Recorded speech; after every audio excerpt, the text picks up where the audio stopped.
Silent Hill 2 Remake. I've got to say, it totally nails that eerie, unsettling vibe that made the original such a classic. I mean, Silent Hill 2 is already one of the most iconic horror games out there, but this remake, it's like they took all the stuff that creeped us out back in the day and cranked it up with these incredible graphics and sound design. The foggy town of Silent Hill looks absolutely gorgeous in this remake. Well, in a terrifying, twisted way, of course. The way the fog moves, the way the shadows creep along the streets, it's so atmospheric. Walking through those empty, run-down streets, you can just feel the tension building. I caught myself hesitating before turning corners, just bracing for whatever nightmare was waiting around the bend. The monsters are just insane. Pyramid Head is back, and just as horrifying as ever. Seeing him in high definition? Yeah, it gave me chills. And the sound design makes it even worse. In the best way. You'll hear these distant, unsettling noises, and it just puts you on edge the entire time. The sound of the radio static kicking in right before a monster appears still gets me every time. What I also love is how faithful the remake is to the original, but it also adds some nice quality of life improvements. The controls feel smoother. The combat is a little more refined, but it still keeps that you're not some action hero vibe. Every encounter with a monster feels dangerous, like you're barely scraping by, which is exactly what you want in a horror game like this. If you're into survival horror at all, or if you loved the original, you've got to check this out. Rise, Son of Rome. You know, when I first fired up Rise, I wasn't entirely sure what to expect. I'd heard mixed things over the years, but it really surprised me in a lot of good ways. Right from the start, the visuals pulled me in. I mean, this game is stunning. The world of ancient Rome looks so alive, from the grand architecture to the battlefields dripping with atmosphere. It's one of those games where you can just stop and admire the scenery. But Rise isn't just about looking pretty. The combat, while simple, is incredibly satisfying. Yeah, it's not the most complex system out there, but once you get into the rhythm of sword swings, dodges, and finishing moves, it feels epic. There's a real sense of power behind each blow, and the slow-motion finishers, pure cinematic brilliance. It made me feel like a gladiator, right in the thick of battle. The story, too, deserves some praise. Marius Titus, the game's protagonist, has a journey that's as much about personal revenge as it is about the fate of Rome itself. The way the narrative unfolds keeps you invested. And let's not forget the voice acting. It's top-notch, really bringing the characters and drama to life. One of the coolest things about Rise is how it captures the brutal reality of Roman warfare. You can tell the developers paid attention to detail, especially in the way soldiers fought, and how battles were choreographed. There's something genuinely immersive about leading your troops through a formation, calling out orders, and fighting alongside them. Nier Automata, one of those games that didn't exactly explode onto the scene when it first launched, but ended up becoming a cult classic. If you've never played it, at first glance it might seem like just another action RPG. But this game much more than that. It's one of those titles that, once you dive in, completely pulls you in with its depth themes and that emotional roller coaster of a story. But here's the thing. When it first came out, not a lot of people were talking about it. Sure, it had fans, but it didn't immediately blow up like some big AAA game. Part of that might be because the original was kind of niche and never really became a mainstream hit. So it had this uphill battle where people weren't sure if it was worth checking out. The game is weird. And I say that in the best possible way. It doesn't hold your hand, it doesn't give you a typical RPG experience, and the story can get really out there. You've got androids questioning the meaning of life, robots acting like humans, existential dread, and more than a few mind-bending plot twists. For some players, it was a little too philosophical. It's not afraid to get deep and ask big questions. And that can be off-putting if you're just looking for a straightforward action game. Then there's the whole multiple endings thing. It doesn't just have a single ending, it has like 26 of them. Now, most of those are joke endings, but to get the full story, you actually have to play through the game multiple times, seeing it from different perspectives. Some people love that. It's one of the game's strengths, but others didn't really want to replay the same sections to uncover the whole narrative. Assassin's Creed Unity. I know it got some heat when it first came out, but these days it's actually kind of a hidden gem. Paris during the French Revolution is just incredible. The city feels so alive with all the chaos of that time period. People rioting in the streets, vendors yelling, revolutionaries everywhere. You really feel like you're in the middle of it all. What I love most about Unity is the detail in the city. The way they've recreated Notre Dame and all the landmarks is just breathtaking. I mean, it's Paris, Who wouldn't want to explore every nook and cranny? Arno, the main character, gives off that classic Assassin's Creed vibe, but he's a bit more relatable. He's got this personal revenge story going on, which feels pretty typical for AC, but with the revolution happening around him, it adds a lot more tension. And the whole romance thing with Elise, I thought it was a nice touch, gave the story more depth. And let's talk parkour. The parkour in Unity is easily the best in the series. It just feels so smooth. Running through the narrow streets, climbing up buildings, it's like you can feel every jump and movement. Escaping guards or just free running across rooftops never gets old. The customization is a major highlight too. You can kit Arno out with different outfits, weapons, and abilities. Whether you want to go full stealth or just dive into combat, it's totally up to you. The freedom to shape how you play is awesome. Oh, and the co-op missions. I had so much fun with those. Running heists with friends, trying to coordinate attacks. It's pure chaos in the best way. Next we have Star Wars Jedi Fallen Order.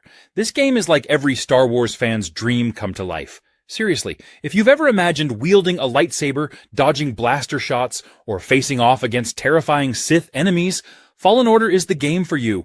It just pulls you in and makes you feel like a Jedi in training. And it's just so much fun. This game takes you all over the Star Wars galaxy, from lush forests to crumbling ancient ruins and everything in between. Each planet has its own feel, its own mysteries, and its own set of enemies and challenges. There's this amazing sense of adventure as you move from planet to planet, uncovering secrets, exploring caves, and finding new paths. And the level design is a blast. It's got that classic Metroidvania vibe, where you keep discovering new abilities that let you access areas you couldn't reach before. You're constantly rewarded for exploring and backtracking, which just makes the whole journey so satisfying. Swinging a lightsaber in Fallen Order feels right. There's a weight to it, and when you deflect a blaster bolt back at a stormtrooper, pure joy. The combat strikes this perfect balance between fun and challenging. It's not button mashing. You actually have to time your attacks, parries, and dodges to succeed, which makes every encounter feel intense and meaningful. Plus, as you go along, you get to customize your lightsaber. You can pick different colors, hilts, and other parts to make it feel like your weapon, which is just such a cool touch. Fallen Order has an incredible story. Mafia Definitive Edition. Alright, so I just finished this game, and honestly, I'm still processing how good it was. You know when a game just sticks with you? That's how this one feels. I've always had a soft spot for the original Mafia, but this remake? Wow. They really outdid themselves. It's like stepping into the 1930s for real. First off, the atmosphere. I don't know how they nailed the vibe of that era so perfectly. The city of Lost Heaven is just alive. Every little detail, from the cars to the buildings to the music, it really pulls you into that world. There were moments when I just wanted to drive around and take it all in, not even worrying about the mission at hand. Like, who knew 1930s radio stations would get me this hyped? And the story, it's not just a typical mobster narrative. You really get invested in Tommy Angelo's rise in the Salieri crime family. It's like playing through one of those classic gangster movies, but you're in control.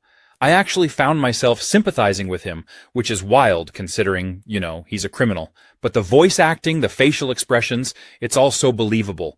It draws you into the point where you care about these characters, even when they're making some seriously bad choices. Gameplay-wise, it's got that nice balance between action and story. Sure, there are shootouts and car chases, but I think what got me hooked was how well-paced it all felt. It doesn't rush you. The combat feels more polished this time around, too. And the driving? I never thought I'd say this, but driving those old-school cars was actually fun. BioShock. It changes the way you think about storytelling in video games. It's set in Rapture, this underwater city that was meant to be a utopia. But when you arrive, things have clearly gone very, very wrong. From the moment you step out of that bathysphere and see the city for the first time, you know you're in for something special. The atmosphere is just dripping with tension and mystery, and it pulls you in immediately. The story is a masterpiece. Without getting into spoilers, let's just say that it's filled with twists and turns that keep you hooked the entire way. And the way the game tackles themes of power, control, and free will, it's on another level. The characters, like Andrew Ryan, are unforgettable, with some of the most iconic lines in gaming history. You're constantly questioning what's really going on, and by the time you get to the big reveal, it's absolutely mind-blowing. The combination of guns and plasmids gives you a ton of variety in combat. You're not just shooting enemies. You're using all sorts of powers like shooting electricity, freezing foes, or even setting them on fire. The game gives you so many ways to approach every situation, and that makes each encounter feel fresh. Plus, there are the Big Daddies, these towering, armored monsters that protect the little sisters. Every fight with them feels like a boss battle, and it's always intense. The moral choices in the game are another standout feature. You can choose to either save or harvest the little sisters, and those decisions have a real impact on how the game unfolds. Metro Exodus. This game is something else. If you're into immersive worlds with deep storytelling, this one's going to grab you right from the start. I remember jumping in, and immediately, I felt like I was actually there, trudging through the post-apocalyptic Russian wasteland, feeling every bit of that bleak, yet oddly beautiful atmosphere. What's really cool about Metro Exodus is how it takes the series from the underground tunnels and opens it up to these massive open areas without losing that signature claustrophobic tension. You still get those tight, nerve-wracking moments where you're creeping through dark, creepy tunnels. But now, you also have these wide-open spaces that make you feel a sense of freedom and danger at the same time. There's something about walking through a desolate, snowy wasteland and then hearing the distant howl of a mutant that gets your heart racing. Artyom's journey is such an emotional one.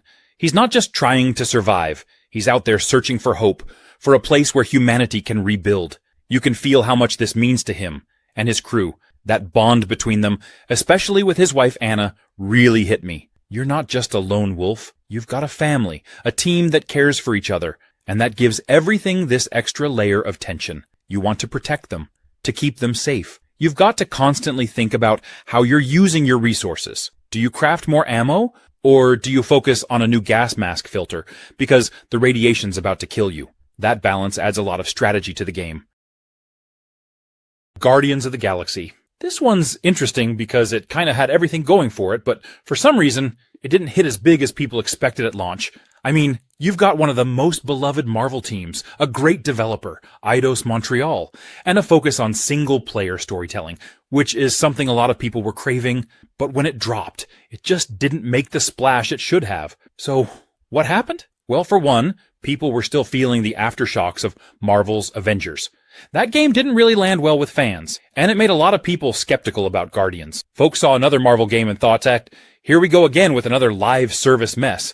Even though Guardians of the Galaxy is nothing like that. It's a totally single-player, story-driven experience with zero microtransactions or live service elements. But it got lumped in with Avengers, and that hurt its initial reception. Now let's talk about the controversial stuff. The characters. Some fans were thrown off because the game's versions of Star-Lord, Gamora, and the rest of the crew didn't look or sound like their MCU counterparts. If you're used to Chris Pratt as Star-Lord, or Zoe Saldana as Gamora, it might take you a second to adjust to these new interpretations, but once you do, you realize they're actually great.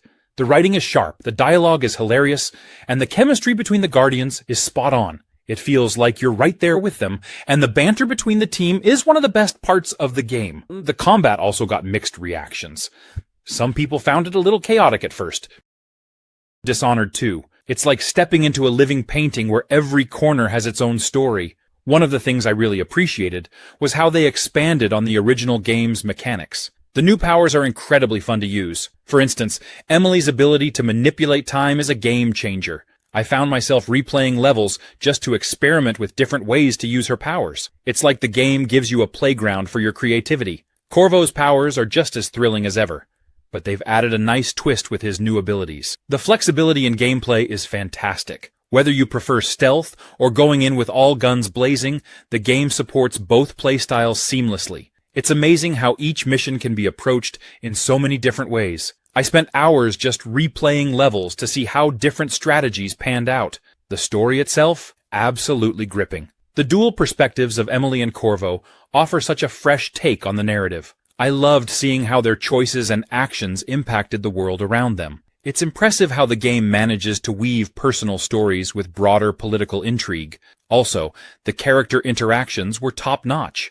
It felt like the NPCs actually had a life of their own, reacting to your choices and changing their behavior accordingly. It made the world feel more dynamic and alive. I found myself genuinely invested in the characters and their fates. If I had to nitpick, There were a few bugs here and there, but nothing that really detracted from the overall experience.